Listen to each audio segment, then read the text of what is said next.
Bom dia, paz do Senhor. Vamos lá, mais uma leitura. Hoje nós vamos ler os capítulos 24, 25 e 26 do segundo livro das Crônicas. 24, 25 e 26. Hoje tá bem friozinho por aqui, mas vamos lá.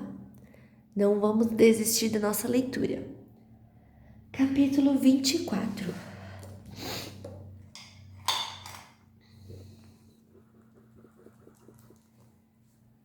O reinado de Joás de Judá. Joás tinha 7 anos de idade quando se tornou rei de Judá. Ele governou 40 anos em Jerusalém. A sua mãe se chamava Zíbia e era da cidade de Berseba. Enquanto o sacerdote Joiada vivia, Joás fez o que agradava a Deus, o Senhor. Joiada arranjou para Joás 2 esposas que lhe deram filhos e filhas. Algum tempo depois, Joás decidiu fazer concertos no templo. Mandou chamar os sacerdotes e os levitas e lhes disse: Vão pelas cidades de Judá e recebam o dinheiro que o povo deve para o pagamento dos concertos que são feitos todos os anos no templo, e façam isso logo. Mas eles não se apressaram. Então o rei mandou chamar o grande sacerdote Joiada e perguntou: Por que você não exigiu que os levitas trouxessem de Judá e de Jerusalém o imposto que Moisés, servo do Senhor, mandou cobrar do povo para pagar as despesas da tenda da presença de Deus? Atalia, aquela mulher má, e os seus seguidores haviam estragado o templo e tinham usado os objetos sagrados do templo na adoração do deus Baal. O rei mandou fazer um cofre, que foi colocado perto do portão do templo, do lado de fora. Então anunciaram pela cidade de Jerusalém e pelo país inteiro que o povo devia trazer a Deus o Senhor o imposto que Moisés, servo de Deus, havia mandado cobrar quando eles estavam no deserto. Os chefes e todo o povo vieram alegres e puseram dinheiro no cofre, até que ficou cheio. Todos os dias os levitas levaram o cofre aos funcionários do rei, e quando estes viam que estava cheio, o secretário do rei e o representante do grande sacerdote vinham, tiravam o dinheiro e levavam o cofre de volta para o templo. Assim ajuntaram muito dinheiro. O rei e Joiada entregavam dinheiro aos homens que estavam encarregados do trabalho do templo, e estes contratavam pedreiros, carpinteiros e pessoas que trabalhavam com ferro e bronze para fazer os concertos no templo. Todos puseram mãos à obra e trabalharam tão bem que o templo acabou ficando como era quando tinha sido construído. Ficou até mais forte do que antes. Quando terminaram o trabalho, levaram ao rei a joiada o ouro e a prata que haviam sobrado. Eles usaram esse ouro e essa prata para fazer os objetos usados para o culto no templo e para os sacrifícios e também para fazer vasilhas e outros objetos. Enquanto Joiada viveu, os sacrifícios foram oferecidos no templo todos os dias. Joiada viveu muito, até ficar bem velho. Ele morreu aos 130 anos de idade e foi sepultado junto com os reis na cidade de Davi, por causa do bom serviço que havia prestado ao povo de Israel, a Deus e ao templo. O pecado e o castigo de Joás. Depois da morte de Joiada, as altas autoridades de Judá foram falar com o rei e se ajoelharam em frente dele em sinal de respeito. E o rei concordou com o que eles disseram. Aí o povo parou de ir ao templo para adorar o Senhor, o Deus dos seus antepassados, e começou a adorar os postes da deusa Azerá e outros ídolos. Por causa desse pecado, o Senhor Deus ficou irado com o povo de Judá e com os moradores de Jerusalém. Mas o Senhor mandou profetas a fim de avisarem o povo que voltassem para ele. Porém, o povo não deu atenção a eles. Aí o Espírito de Deus veio sobre Zacarias, filho do sacerdote Joiada. Então ele ficou de pé num lugar alto e disse ao povo: Esta é a mensagem de Deus. Por que desobedecem aos mandamentos de Deus, o Senhor, fazendo assim com que a desgraça caia sobre vocês?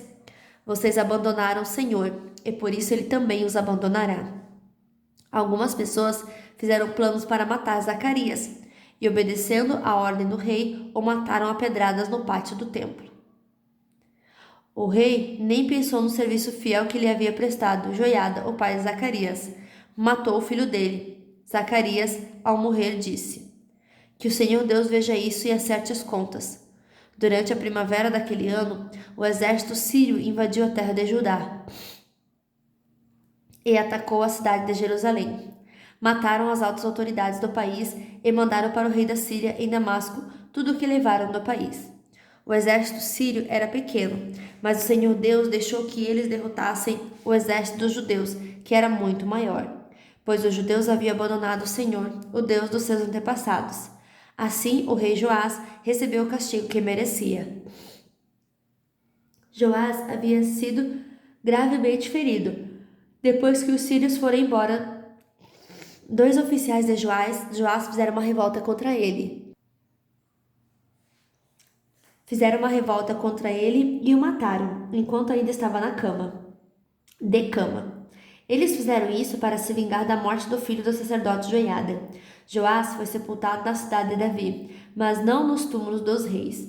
2 homens planejaram a morte dele: Zabade, filho de Simeate, uma mulher da terra de Amon, e Jeozate, filho de Sirite, uma mulher da terra de Moabe.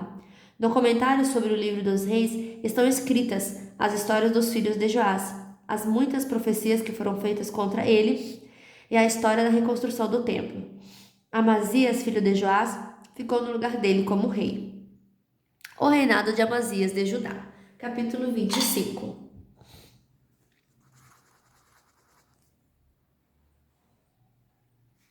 Amazias tinha 25 anos de idade quando se tornou rei de Judá. Ele governou 29 anos em Jerusalém. A mãe dele se chamava Jeoadã e era da cidade de Jerusalém. Amazias fez o que é agradável a Deus, o Senhor, mas não foi sincero. Logo que se firmou no poder, ele mandou matar os oficiais que haviam assassinado seu pai, o rei. No entanto, não mandou matar os filhos deles, mas seguiu o que o Senhor havia ordenado na lei de Moisés. Os pais não serão mortos por causa de crimes cometidos pelos filhos, nem os filhos por causa de crimes cometidos pelos pais. Uma pessoa será morta somente como castigo pelo crime que ela mesma cometeu. Guerra contra os Edomitas. Amazias mandou chamar todos os homens que tinham 20 anos de idade para cima, das tribos de Judá e de Benjamim. Ele os organizou em grupos de 1.000 e de 100, segundo as famílias a que pertenciam, e os pôs debaixo do comando de oficiais. Eram 300.000 homens, todos eram soldados, corajosos e experientes, armados com lanças e escudos. Além destes, Amazias contratou 100.000 soldados de Israel por uns 3.400 quilos de prata. Mas um profeta foi falar com Amazias e disse: Ó rei, não leve esses soldados, pois o Senhor Deus não está com esses homens do reino do norte. Mas se o Senhor achar que com eles o seu exército ficará mais forte, então Deus fará com que o Senhor seja vencido pelos inimigos, pois ele tem poder para dar a vitória ou a derrota. Amazias perguntou: Mas o que vai acontecer com toda aquela prata que paguei para que os soldados de Israel lutassem do meu lado? O profeta respondeu: O Senhor Deus pode lhe dar muito mais do que isso. Então Amazias mandou os soldados do reino do norte de volta para casa, e eles foram embora, furiosos com o povo de Judá. Amazias tomou coragem e foi com seu exército até o Vale do Sal, onde matou 10.000 edomitas. Outros 10.000 foram presos pelos soldados de Amazias e levados até o alto de um rochedo. Dali eles foram jogados e morreram esmigalhados lá embaixo. Enquanto isso, os soldados israelitas que Amazias tinha mandado embora atacaram as cidades de Judá, que ficavam entre Samaria e Bet-Horon. Mataram 3.000 pessoas e levaram consigo muitas coisas. Depois de ter derrotado os edomitas, Amazias voltou para Jerusalém, trazendo consigo os ídolos deles. Ele fez desses ídolos os seus próprios deuses e os adorou e queimou incenso a eles. O Senhor Deus ficou irado com Amazias e enviou um profeta que lhe disse o seguinte: Por que o Senhor está adorando esses deuses estrangeiros que não puderam salvar o povo deles das mãos do Senhor? Mas o rei o interrompeu dizendo: Desde quando eu coloquei você como meu conselheiro? Cale a boca, senão vou mandar matá-lo. O profeta se calou, mas antes disse: Eu sei que Deus decidiu destruí-lo, pois o Senhor fez tudo isso e não deu atenção ao meu conselho. Guerra contra Israel. Depois de consultar os seus conselheiros, o rei Amazias mandou mensageiros ao rei de Israel, Jeoás, que era filho de Jeoacás e neto de Jeú, desafiando-o para uma batalha. Mas o rei Jeoás respondeu assim: Uma vez um espinheiro dos montes Líbanos mandou a seguinte mensagem para o cedro: Dê a sua filha em casamento para o meu filho. Mas um animal selvagem passou por ali e pisou em cima do espinheiro. De fato, você, Amazias, venceu os edomitas, e por isso está todo orgulhoso. Alegre-se com a sua fama e fique em casa. Para que arranjar um problema que trará somente a desgraça para você e para o seu povo? Mas Amazias não quis atendê-lo, pois era da vontade de Deus que Amazias e seu povo fossem presos pelos seus inimigos, por terem adorado os deuses dos edomitas. Então o rei Jeoás saiu com seus soldados e lutou contra Amazias em Bet-Semes, na região de Judá. O exército de Amazias foi derrotado, e todos seus soldados fugiram para casa. Jeoás prendeu Amazias em Bet-Semes e o levou para Jerusalém, onde derrubou as muralhas das cidades desde o portão de Efraim até o portão da esquina, um trecho de mais ou menos 200 metros. Ele pegou toda a prata e todo o ouro que achou, pegou todos os objetos do templo que estavam sendo guardados pelos descendentes de Obed-edom e todos os tesouros do palácio, e também levou reféns e voltou para Samaria. A morte do rei Amazias. O rei Amazias de Judá viveu 15 anos depois da morte do rei de Israel, Jeoás, filho de Jeoacás. Todas as outras coisas que Amazias fez, desde o começo até o fim do seu reinado, estão escritas na história dos reis de Judá e de Israel. Depois que Amazias se revoltou contra Deus, o Senhor, houve uma conspiração em Jerusalém para matá-lo, e por isso ele fugiu para a cidade de Laquis, mas os seus inimigos o seguiram até lá e o mataram. O seu corpo foi levado de volta para Jerusalém, num cavalo, e foi sepultado nos túmulos dos reis na cidade de Davi. Capítulo 26. O reinado de Uzias de Judá. No lugar de Amazias, o povo de Judá pôs como rei o seu filho Uzias, que tinha 16 anos de idade. Depois da morte do pai, Uzias reconquistou e construiu de novo a cidade de Elate. Uzias se tornou rei aos 16 anos de idade. Ele governou 52 anos em Jerusalém. A sua mãe se chamava Jecolias e era da cidade de Jerusalém. Seguindo o exemplo de seu pai, Uzias fez aquilo que agrada a Deus, o Senhor. Enquanto Zacarias viveu, Uzias serviu a Deus fielmente, pois Zacarias o ensinou a respeitar o Senhor. Durante esse tempo, Deus o abençoou. Uzias fez guerra contra os filisteus e derrubou as muralhas das cidades de Gate, de Jamina e de Asdod. Depois construiu cidades protegidas por muralhas, perto de Asdod e em outros lugares da região dos filisteus. Deus o ajudou a derrotar os filisteus, os árabes que moravam em Gurbaal e os meunitas. O poder de Uzias aumentou e a sua fama se espalhou até o Egito, e os amonitas lhe pagavam impostos.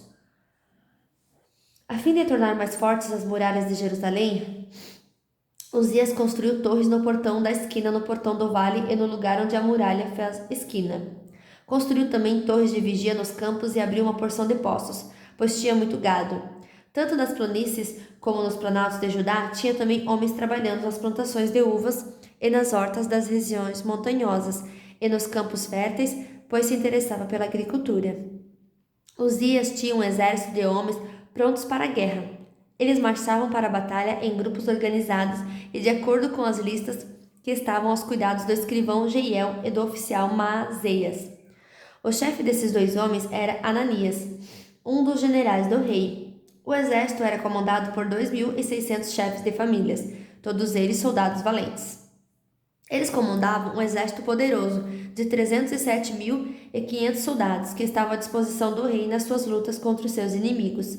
Uzias armou os seus soldados com escudos, lanças, capacetes, couraças, arcos e flechas, e fundas para atirar pedras.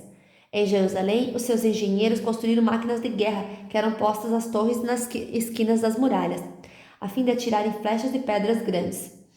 A fama de Uzias se espalhou por toda parte. Ele se tornou muito poderoso, pois Deus o ajudava. Porém, quando se tornou assim poderoso, Uzias ficou cheio de orgulho, e essa foi a sua desgraça. Ele pecou contra o Senhor seu Deus, pois entrou no templo para queimar incenso no altar do incenso. O grande sacerdote Azarias e 80 sacerdotes corajosos entraram atrás do rei e o enfrentaram, dizendo: Ó rei, o Senhor não pode queimar incenso ao Senhor Deus. Só têm esse direito os sacerdotes, os descendentes de Arão, que foram separados para este serviço. Saia deste lugar santo, pois o Senhor pecou contra Deus, e por isso ele não vai abençoá-lo. Ao ouvir isso, Uzias ficou furioso com os sacerdotes. Ele estava ali no templo, perto do altar do incenso, segurando o queimador de incenso. E no momento em que ficou furioso, uma doença contagiosa da pele apareceu na sua testa. Azarias e os sacerdotes, vendo que ele estava com aquela terrível doença, o expulsaram imediatamente do templo. E ele mesmo tratou de sair depressa, pois o Senhor Deus o havia castigado. O rei Uzias sofreu dessa doença até morrer, e por ter ficado impuro, ele morava numa casa separada e ficou proibido de entrar no templo. O seu filho Jotão era quem comandava no palácio e governava o país. Todas as outras coisas que Uzias fez, desde o começo até o fim do seu reinado, foram escritas pelo profeta Isaías, filho de Amós. Uzias morreu e foi sepultado no cemitério dos reis em Jerusalém, mas não nos túmulos dos reis, por causa da sua doença. E o seu filho Jotão ficou no lugar dele como rei. E fim da nossa leitura de hoje. Que Deus abençoe a sua vida, a sua família, o seu ministério e até amanhã. Tchau!